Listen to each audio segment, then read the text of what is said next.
She walked into that luxury boutique on Rue Saint-Honoré with 8 months of savings in her pocket. 8 months of sacrifice. 8 months of dreams. Ayana, a beautiful young black woman, had called ahead about a brown Birkin bag worth 18,000 euros. She was ready to buy it. She deserved it. But the French manager, Celine, looked at her like she was dirt on expensive marble. Didn't even stand up. Just scrolled through her phone, eyes cold, judging everything about this black woman in her simple dress. And then came the words that would change everything. "Are you sure you're in the right store, chérie? There's a Zara 2 blocks down." Zara. The insult hung in the air like poison. The bag Ayana had saved for? Placed on the counter, just out of reach. Like she wasn't worthy to touch it. Like her money wasn't good enough. Like she didn't belong. Ayana stood there, swallowing humiliation the way she had learned to do her entire life. Being polite, being reasonable, making herself smaller so the world wouldn't have to see her.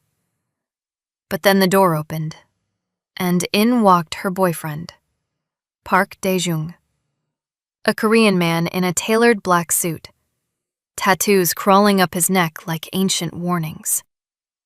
And the temperature in that boutique dropped 10 degrees. What Celine didn't know? What she couldn't possibly have known. Dae-jung wasn't just any businessman. He was something far more dangerous. And what he did next? What he made that arrogant manager do on her knees? Would teach everyone a lesson about the price of contempt.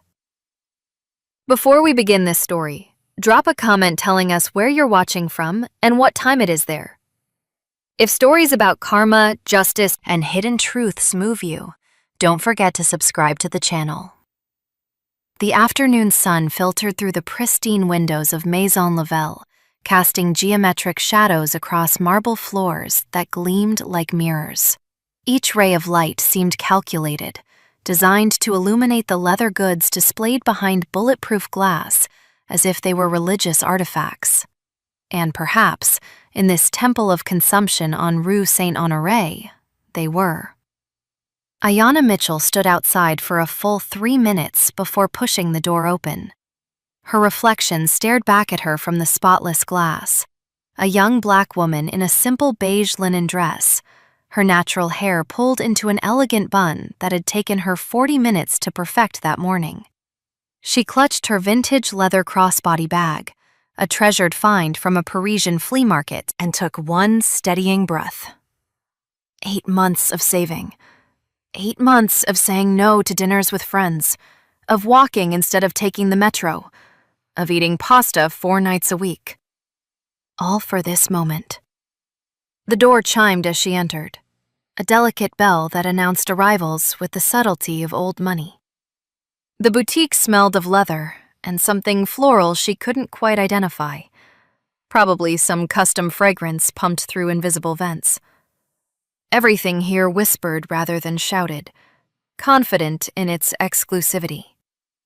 Behind a glass counter that stretched like an altar across the back of the room, Celine Beaumont didn't look up. Her platinum blonde bob caught the light as she scrolled through her phone, one manicured finger tapping against the screen with practiced disinterest.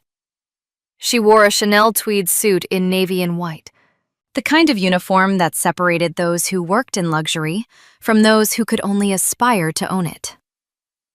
Ayana approached slowly, her sandals barely making a sound against the floor. She cleared her throat softly. Bonjour. Celine's eyes lifted, swept across Ayana's form in a single practiced movement that lasted no more than 2 seconds, and returned to her phone. That look. Ayana knew it well. The assessment, the calculation, the invisible scale that weighed worth based on appearance, on brand names, on the cut of fabric and the shine of accessories. She had seen it 1,000 times before, in New York boutiques, in Miami showrooms, in every aspirational space she had ever dared to enter. Bonjour, Celine replied, her voice carrying the particular flavor of French politeness that manages to sound like an insult. She still did not stand. Ayana felt the familiar tightening in her chest, that old companion she had learned to live with. But she had come too far, saved too long, dreamed too much about this moment.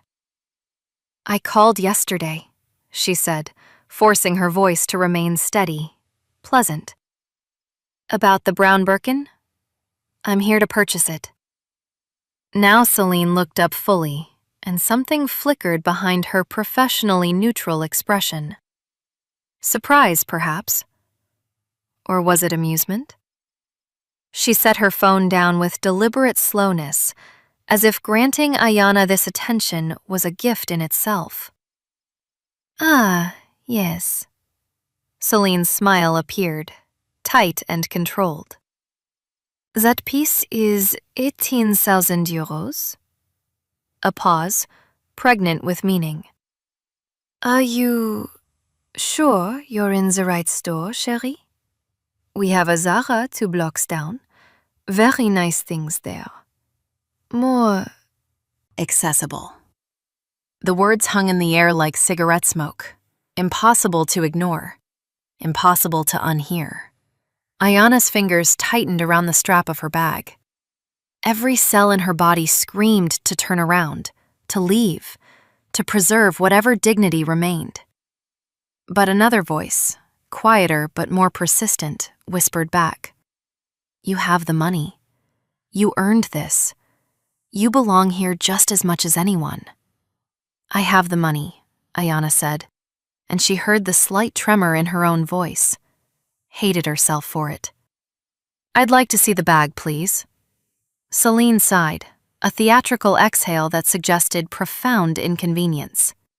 She rose from her leather chair with the slowness of someone performing a chore beneath their station. Her heels clicked against the marble as she moved to a locked cabinet behind the counter, each step a small assertion of authority. She retrieved a key from her pocket, unlocked the glass case, and withdrew the Birkin with hands that treated it like a newborn. But she did not hand it to Ayana. Instead, she placed it on top of the glass counter, just out of reach, as if displaying it to a child who could look but never touch. This is genuine Nile crocodile leather, Celine said, her voice taking on the rehearsed quality of a tour guide. From our exclusive Exceptionnel collection. Each bag takes 18 hours of hand-stitching by our master artisans in our Lyon atelier. The hardware is palladium-plated. The color is Fauve Barania. She glanced again at Ayana's vintage bag, a look that said everything without saying anything. Perhaps you would be more comfortable browsing our outlet selection? We have some canvas pieces that are quite charming, much more practical for everyday use. Ayana felt heat rising in her face, that familiar burn of humiliation she had spent 26 years learning to suppress. Don't make a scene. Don't be difficult. Don't confirm their assumptions. The mantras of survival passed down from her mother, who had learned them from her grandmother. She swallowed hard. I'd like to buy this one. I have cash. 18,000 euros. The door chimed. Both women turned toward the sound, toward the figure that now filled the doorway with a presence that seemed to drop the temperature in the room by several degrees. Park Dae-jung stood silhouetted against the afternoon light, his tailored black suit absorbing shadows, his white shirt open at the collar to reveal the dark ink that crawled up his neck like ancient poetry. He was not tall by Western standards, perhaps 5'11", but he occupied space in a way that had nothing to do with physical height. It was in the absolute stillness of his posture, the predatory calm of someone who had learned long ago that the most dangerous creatures rarely announce themselves. His eyes, dark and unreadable, found Ayana first. Something in his expression softened, almost imperceptibly. Ayana, he said in English, his Korean accent wrapping around the syllables with careful precision. Sorry I'm late. The meeting ran long. Celine transformed. It was instantaneous, miraculous, like watching a flower bloom in time-lapse. Her spine straightened, her smile widened, became genuine, or at least performed genuinity with Oscar-worthy skill. Monsieur, bonjour. Welcome to Maison Nouvelle. How may I assist you today? But Daejung's attention remained fixed on Ayana. He moved toward her with footsteps that made no sound. And as he drew closer, Celine could see the tattoos more clearly now. Traditional Korean designs, tigers and dragons rendered in black and gray, the kind of ink that told stories to those who knew how to read them. She was helping me, Ayana said softly. But there was something in her voice, a tension that Daejung recognized immediately. He had learned to read people the way others read books, a survival skill refined over decades in rooms where misreading intention could cost you everything. His gaze shifted to Celine, then to the Birkin sitting on the counter, just beyond Ayana's reach. Then back to Celine, whose smile was beginning to falter under the weight of his stare. Is there a problem? Daejung asked, and his voice remained perfectly calm, perfectly level, which somehow made the question more threatening than if he had shouted it. No problem at all. Celine's laugh came out too bright, too quick. The sound of someone trying to diffuse something they didn't yet understand but instinctively feared. Her hands moved to the Birkin, finally lifting it from the counter. I was just showing your friend our exclusive exceptionnel collection. This particular piece is one of our most sought-after items. My girlfriend, Daejung corrected, the word landing with the weight of a statement, not a clarification. She asked to see a bag. Why wasn't she allowed to touch it? The air in the boutique seemed to thicken. Celine's smile froze, became a mask that no longer fit her face quite right. It's not that, monsieur. You must understand. These are extremely valuable pieces. We have protocols for handling items of this caliber, insurance requirements, company policy. Company policy, Daejung repeated, as if tasting the words. He took one step closer to the counter, and though his movement was unhurried, Celine instinctively took a half step back. And does this company policy apply to everyone? Or only to certain customers? Daejung. Ayana touched his arm, her voice low. It's fine, really. Let's just go to another store. But something had shifted in his expression. A door opening onto a room Celine suddenly realized she did not want to see inside. His jaw tightened almost imperceptibly, and when he spoke again, his voice had dropped even lower, forcing both women to strain to hear him. You need to verify she can pay, he said. Not a question, but an accusation wrapped in observation.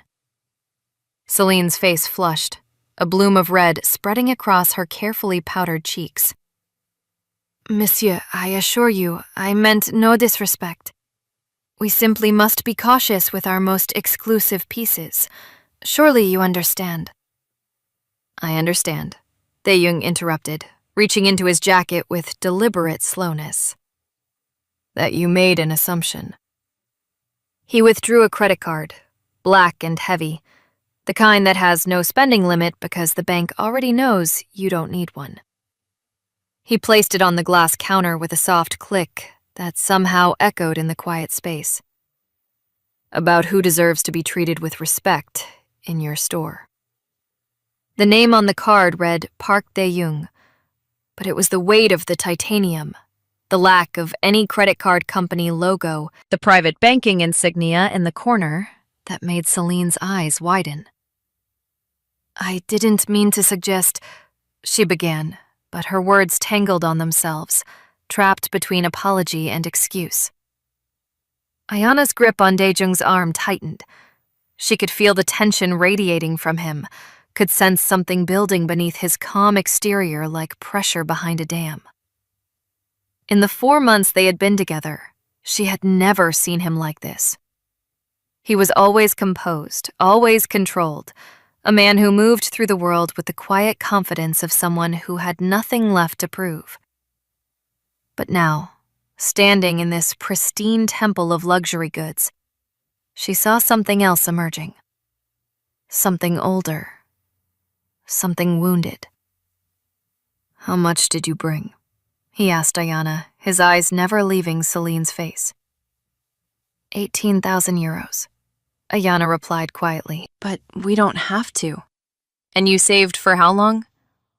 8 months. Daejung nodded slowly, as if this confirmed something he already knew. He reached for his phone, pressed a single contact, and spoke in rapid Korean. The words were clipped, authoritative. The tone of someone issuing orders they knew would be followed without question. Celine watched, her professional composure cracking like fine porcelain. "Monsieur, please, if I have offended you or your girlfriend in any way, I sincerely apologize. It was never my intention to—" "Your intention," Daejung said, switching back to English, his phone still in his hand, "was to make her feel like she didn't belong here. Yes or no?" The question hung between them, sharp as a blade. The bag is very expensive, and I simply thought—" "Yes or no?" Celine's throat worked, swallowing words she couldn't quite form. The silence stretched, became unbearable. Outside, Paris continued its afternoon rituals. Tourists photographing fountains, locals hurrying to late meetings. The city flowing around this small moment of frozen confrontation. The door chimed again. 3 men entered, all in dark suits, all moving with the coordinated precision of people who worked as a unit. They were Asian, Korean if Celine had to guess, though she suddenly wasn't sure of anything anymore. One of them carried a tablet, another a leather portfolio. They didn't greet anyone, didn't smile. They simply positioned themselves near the door and waited. "What is this?" Celine asked, her voice thin now, stretched with the beginning of real fear. Daejung accepted the tablet from one of the men, his fingers moving across the screen with practiced efficiency. "Maison Lavelle," he said, reading. "Parent company Groupe Lavelle Luxe, headquarters in Lyon. Annual revenue, 420 million euros. Primary investment firm, Hansong Capital Partners, Seoul." He looked up, his expression unchanged. "My company owns 34% of Hansong." The color drained from Celine's face so quickly it was almost comical.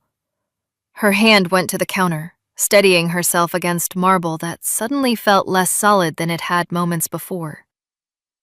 "That means," Daejung continued, his voice remaining perfectly, terrifyingly calm, "I technically own part of the building you're standing in, part of the inventory around you, part of the salary that pays for your Louboutins and your Chanel suit."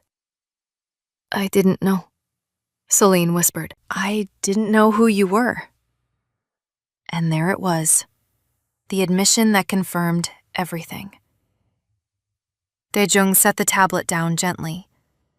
"You didn't know who she was," he corrected. "That's the actual problem, isn't it? You assumed that because of how she looks, because of the bag she carried, because of something you decided in the 3 seconds after she walked through that door, that she wasn't worthy of basic respect." "Daejung, please." Ayana's voice broke through, urgent now. "This is too much. She's not worth this." He turned to look at her, really look at her, and saw what he had seen in the mirror at age 11. The shame, the desire to disappear, the exhaustion that comes from being polite in the face of disrespect, from being reasonable in the face of contempt, from being the bigger person when what you really want is to be seen as simply a person. His mother had told him to ignore the saleswoman who had chased him from the shoe store in Busan. "We're better than this," she had said, her hand gentle on his head as they walked home through streets that felt suddenly hostile. "We don't lower ourselves to their level." She had died 2 years later, still wearing shoes with holes in the soles, because her son had been too ashamed to try buying her new ones. He had built an empire since then, had accumulated more money than he could spend in 3 lifetimes, had commanded respect, fear, loyalty. But standing in this boutique, watching Ayana try to make herself smaller, to apologize for existing in a space she had every right to occupy, he realized that all the power in the world meant nothing if the people you loved still had to swallow their dignity to survive. "No," he said, the word quiet but absolute. "She's not worth it. But you are." Ayana's eyes filled with tears she refused to let fall. In 4 months of dating, Daejung had been attentive, generous, mysterious in the way successful men often are about the details of their work. She knew he was wealthy, knew he had business interests across Asia and Europe, knew that people deferred to him in restaurants and hotels with a speed that suggested either great tipping or great influence. But this was something else entirely. This was power of a different order, wielded with the precision of a surgeon's scalpel. Daejung turned back to Celine, who had gone very still, her breathing shallow and rapid. "How many?" he asked. "I don't understand." "How many other people have you done this to? Customers who walked in looking wrong, dressed wrong, carrying the wrong bag." His voice remained level, conversational almost, which made the question more devastating. "How many times have you suggested Zara? How many times have you kept merchandise just out of reach?" Celine's mouth opened, closed. Her hand trembled as she touched her pearl necklace, a nervous gesture that betrayed the cracks forming in her composure. "I do my job according to the standards set by—" "Answer the question." The command cut through her deflection like wire through butter. One of the men near the door had begun photographing the interior of the boutique, his camera phone moving methodically from display to display, capturing every angle, every detail. Another was typing on his phone, fingers moving with purpose. "I don't keep count," Celine finally admitted, her voice barely above a whisper. "But I've worked here for 6 years." 6 years, Daejung repeated. He looked at his associates, said something in Korean that made one of them nod and dial a number. "How many people do you think walked out of here feeling exactly like my girlfriend feels right now? 50? 100? More?"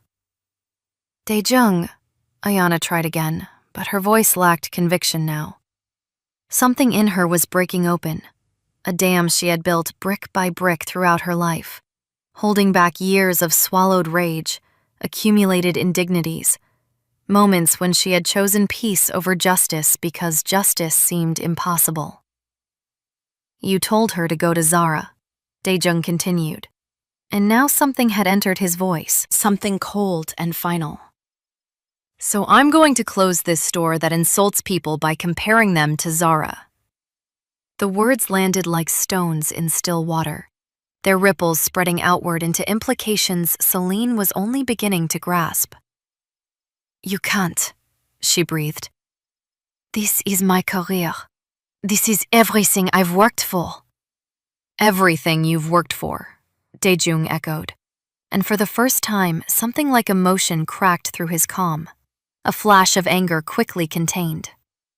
"You've worked for the privilege of humiliating people? For the right to make customers feel small? That's your life's achievement?" One of his associates approached, showed him something on a phone screen. Daejung read it, nodded, handed it back. "Your regional director is Laurent Mercier. He's currently in a meeting with Hansung representatives in our Lyon office. Would you like to know what they're discussing? Celine shook her head, but the gesture was meaningless. She was a passenger now, watching her life derail in real time. Investment allocation for the next fiscal year, Daejung supplied anyway. Specifically, whether to increase our stake in Group Lavelle or divest entirely. I think this video evidence of how your stores treat customers will inform that decision considerably. Please, Celine's voice cracked. Please, this is my livelihood. I have rent, I have bills, I have... Daejung finished. Yes, you have dignity. The same dignity you denied to a woman who saved for 8 months to shop in your store.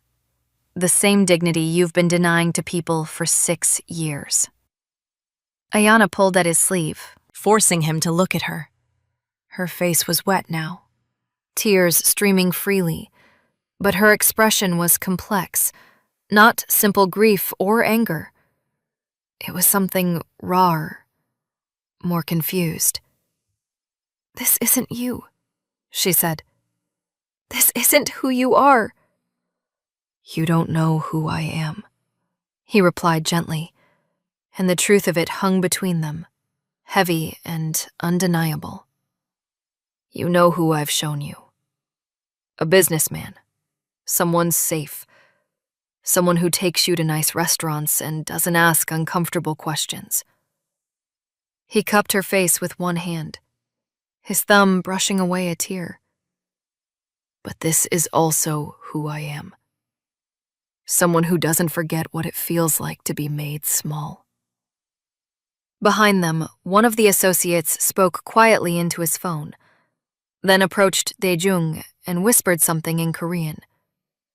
Daejung listened, his expression unchanging, then nodded. He released Ayana and turned back to Celine, who was now openly crying, mascara tracking down her carefully made-up face in dark rivers. I'm going to give you a choice, he said. Celine looked up with desperate hope, the drowning person spotting driftwood. Anything. I'll do anything. You can apologize. To her. On your knees. Genuinely. The boutique fell into a silence so complete that the hum of the air conditioning became deafening. Outside, a siren wailed past, some distant Parisian emergency that seemed to belong to another universe entirely. Daejung, no! Ayana said, but her voice lacked force. Part of her, the part she had spent her whole life suppressing, wanted to see it. Wanted to watch this woman who had looked at her like something distasteful, who had suggested Zara with that particular smile, who embodied every microaggression and casual dismissal she had endured, brought down to the level where apologies had to be made from the ground. Or, Daejung continued as if Ayana hadn't spoken, I make 3 phone calls. One to Laurent Mercier with a formal complaint and this video evidence. One to the Hansung board recommending immediate divestment from Group Lavelle with documentation of systematic discrimination. And one to Perry Match with photographs and a very detailed story about how a prestigious French luxury brand treats Black customers. Celine's legs seemed to lose their ability to support her weight.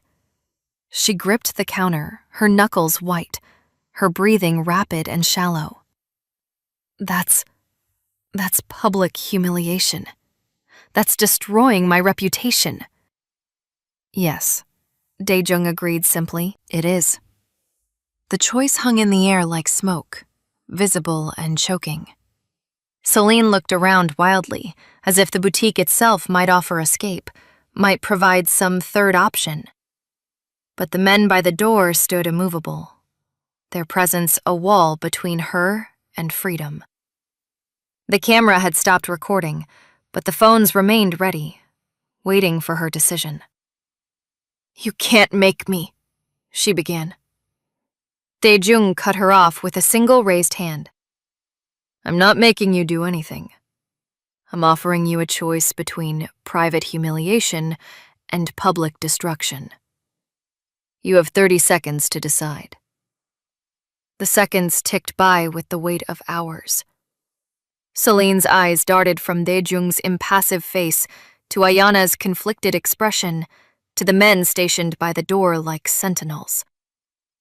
Her entire body trembled, her Chanel suit suddenly looking less like armor and more like a costume, a disguise that had failed to protect her from consequence. 20 seconds, Daejung said, his voice still maddeningly calm. Celine's knees buckled first, a physical surrender before the words could follow. She sank down slowly, her expensive skirt pooling around her on the marble floor that she had walked across with such confidence just minutes before. From this angle, the boutique looked different. The displays towered above her like monuments. The lighting that had seemed so perfect now felt harsh, exposing. She was small here, reduced, seeing the world from where she had wanted Ayana to remain. Ayana. Celine's voice came out broken, stripped of its previous polish. Tears dripped from her chin onto her white blouse, leaving dark spots that spread like stains. I'm deeply sorry, truly. I was wrong. You deserved respect the moment you walked through that door. You deserved kindness. You deserved to be treated like the valued customer you are. She paused, swallowing hard, her throat working around words that tasted like ash. Please, please forgive me. Ayana stood frozen, her hand still clutching Daejung's arm. She stared down at this woman on her knees, this architect of small cruelties, and felt nothing like the satisfaction she had imagined. Instead, there was only a hollow ache, a sadness that stretched back through years of similar moments, different faces, same essential contempt. How many times had she wanted this? How many times had she fantasized about the people who had dismissed her, diminished her, made her feel invisible, finally seeing her, finally understanding? But now that it was happening, now that someone was literally on their knees before her, she felt only the weight of it. The cycle of humiliation continuing, just spinning in the other direction. Get up, Ayana whispered. No, Daejung said softly but firmly. He crouched down, bringing himself eye level with Celine, and what she saw in his face made her shrink back. You don't understand yet. You think this is about one bad day, one mistake. You think tomorrow you'll go back to doing exactly what you've always done, just more carefully, making sure you don't misjudge someone's wealth next time. He shook his head slowly. That's not how this works. Celine's tears came harder now, her carefully constructed facade crumbling entirely. What do you want from me? I want you to remember this feeling, Daejung said, and his voice carried a weight of experience, of old wounds that had never quite healed. Every time you made someone feel small, they carried that home with them. They carried it to bed that night. They told themselves stories to make it hurt less. They wondered if maybe you were right, if maybe they didn't belong in spaces like this. They made themselves smaller so the world would have less of them to reject. He paused, letting the words settle. I want you to carry this, not for a night, for years, the way they do. One of the associates approached again, murmuring in Korean. Daejung nodded, stood, pulling a handkerchief from his pocket and wiping his hands as if he had touched something contaminated. You'll transfer to a back-office position. No more customer-facing work. Not here, not at any group level location. You'll donate 500 euros monthly to an organization that fights retail discrimination. I'll be checking. And you'll undergo sensitivity training, though I doubt it will change anything fundamental about who you are. And if I refuse? Celine asked from the floor, a last flicker of defiance. Daejung's smile was cold, empty of humor. Then I make those 3 phone calls, and by tomorrow morning, your name will be attached to this story forever. Google will never forget. Every future employer will find it. Every date you go on will see it. You'll become a symbol, Celine, the face of casual racism in luxury retail. Is that the legacy you want? Celine's head dropped, her blonde bob falling forward to hide her face. I'll do it.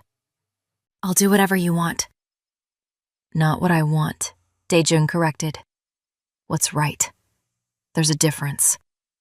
He turned to Ayana, gently taking her hand. Come. But Ayana didn't move. She stared down at Celine, this broken woman on the floor, and felt something shift inside her chest. Why did you do it? She asked quietly. Why did you look at me and decide I wasn't worth basic decency? Celine looked up, her mascara-streaked face a ruin of her former composure. For a moment, she seemed about to offer another excuse, another deflection. But something in Ayana's genuine question, in the absence of cruelty in her voice, broke through. Because I was afraid, Celine admitted, her voice raw. Because every day I walk into this store and I'm surrounded by things I can't afford. Serving people who treat me like I'm invisible unless they need something. Because I'm 34 and I live in a studio apartment, and I pretend to my friends that I'm doing better than I am. Because making someone else feel small made me feel bigger for just a moment. She wiped her face with shaking hands. Because I'm a coward who took out my own insecurities on someone who did nothing to deserve it. The honesty of it, the naked ugliness of the confession, hung in the air like a confession spoken in church.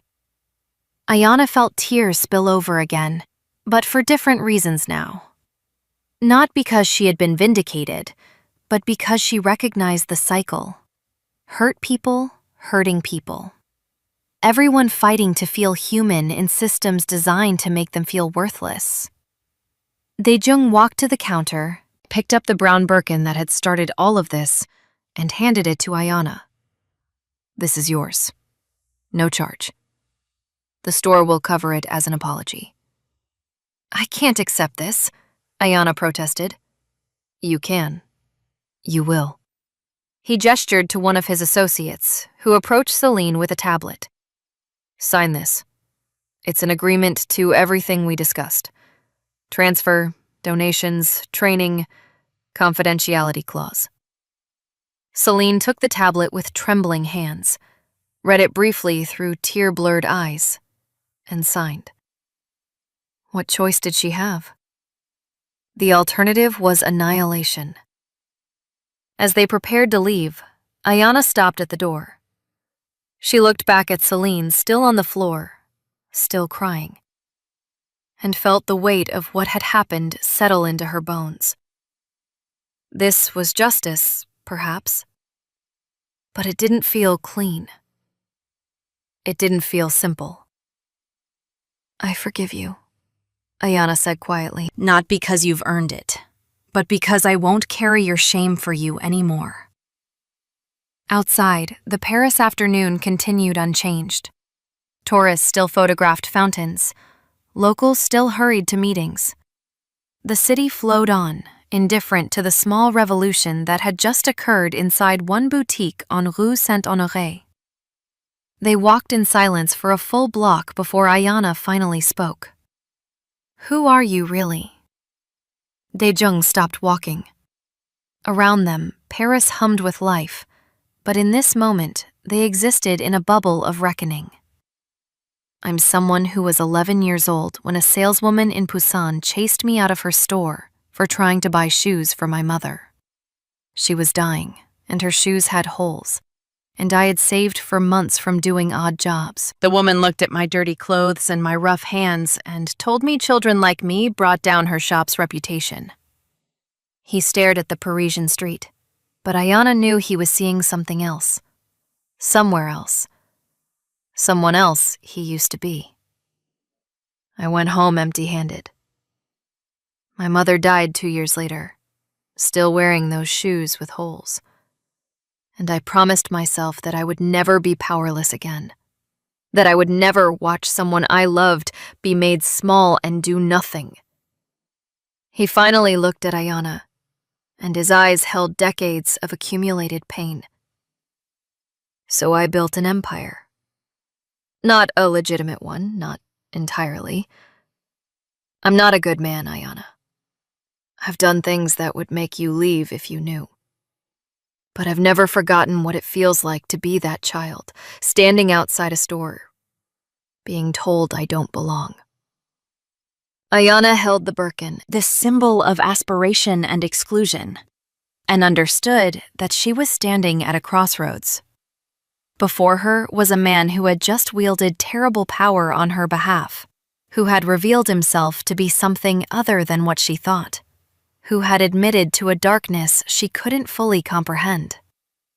The Mafia, she said, not a question. Yes. And you did all that, back there, because of me? I did it because of us. Because I saw myself in you. Because every person who swallows their dignity to avoid confrontation is carrying someone else's shame. He reached up, touched her face gently. You asked if I'm still the same person. I am. This is who I've always been. Someone who protects what's his. Someone who doesn't forget. Someone who makes sure the scales balance, even if I have to use my thumb. The sun was beginning its descent toward evening, painting the Parisian sky in shades of amber and rose. Ayana looked at this man, really looked at him, seeing past the expensive suit and the calm demeanor to the wounded child underneath, the one who had built armor so thick that nothing could hurt him again. I should be afraid of you, she said.